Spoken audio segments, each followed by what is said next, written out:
بسم اللہ الرحمن الرحیم۔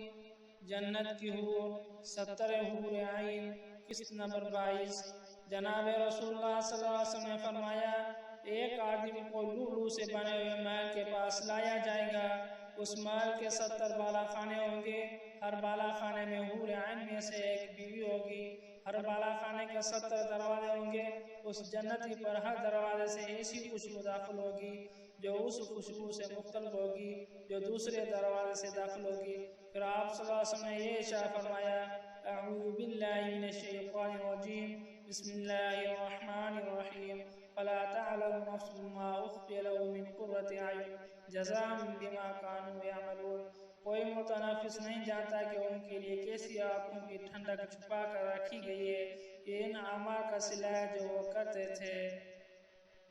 بسم اللہ الرحمن الرحیم۔ جنت کی حور، جنت کے بالا خانے کن لوگوں کے لیے؟ قسط نمبر 23۔ ہمارے پیارے محبوب ہمارے پیارے نبی صلی اللہ علیہ وسلم نے فرمایا، جنت میں کچھ ایسے بالا خانے ہیں ان کے باہر اندر سے اور اندر باہر سے نظر آئے گا۔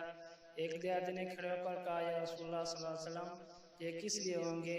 آپ صلی اللہ علیہ وسلم نے فرمایا، اس کے لیے جو پاکیزہ گفتگو کرے گا اور کھانا کھلائے گا، سلام پھیلائے گا، مسلسل روزہ رکھے گا اور نماز پڑھے گا جب لوگ سو رہے ہو۔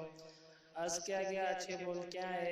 ارشاد فرمایا، سبحان اللہ والحمدللہ ولا الہ الا اللہ واللہ اکبر ولا اکبر الا اللہ، کیونکہ یہ کلمات قیامت کے دن اس حالت میں آئیں گے، کچھ آگے کچھ پہلو میں کچھ پیچھے ہوں گے۔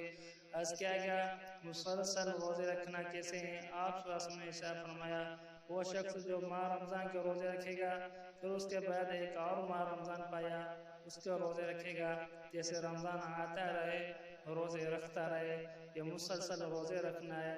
عرض کیا گیا، کھانا کھلانا کیا ہے؟ ارشاد فرمایا، جس نے بال بچوں کی کفالت کی اور کھلاتا رہا۔ عرض کیا گیا، سلام پھیلانا کیا ہے؟